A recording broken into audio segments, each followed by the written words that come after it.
আসসালামু আলাইকুম। আবারও হেরে গেল বাংলাদেশ। আজকের ম্যাচে শ্রীলঙ্কার কাছে বাংলাদেশ পরাজিত হলো ৯৯ রানে।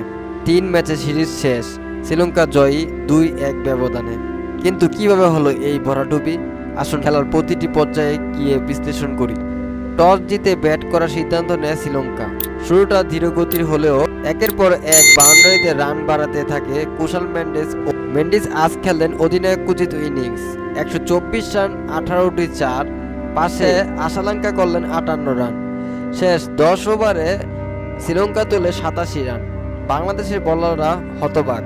তানভীর ও মিরাজ কিছুটা প্রতিরোধ করলেও ব্যাট করতে নেমে তানজিদ, নাইম, শান্ত কেউই দাঁড়াতে পারেননি। মাত্র ৬২ রানে ৪ উইকেট পড়ে। হৃদয় কিছুটা চেষ্টা করলেও ৫১ রান করেছে। বাকিদের ব্যর্থতা ১৮৬ রানে অল উইকেট পড়েছে বাংলাদেশ। চামিরা ও ফের্নান্ডোর সামনে যেন উইকেট ছিল টালমাটাল।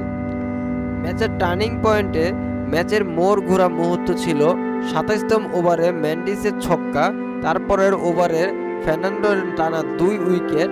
বাংলাদেশের ব্যাটিং বসে পড়ে এবং সেখানে থেকেই শ্রীলঙ্কা দখল নিশ্চিত হয়ে যায়। বাংলাদেশের সর্বোচ্চ হৃদয়ে ৫১ রান নিয়েছে। শ্রীলঙ্কার পেস আক্রমণ ৬ উইকেট, স্পিন হাসারাঙ্গা ২ উইকেট নিয়েছে। সিরিজ ফলাফল শ্রীলঙ্কা ২, বাংলাদেশ ১। টিম পারফরমেন্স ও সমস্যাগুলো।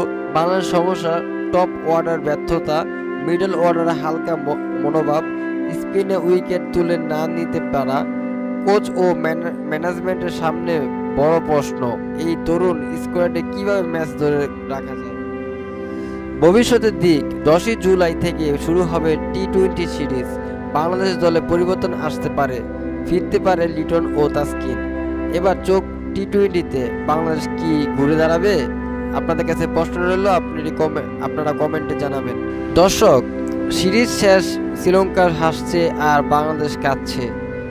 তবে ভুল থেকে শিক্ষা না নিলে সামনে আরো কঠিন সময় অপেক্ষা করতে পারে। কমেন্টে লিখে জানান আজকে হারের সবচেয়ে বড় কারণ কি।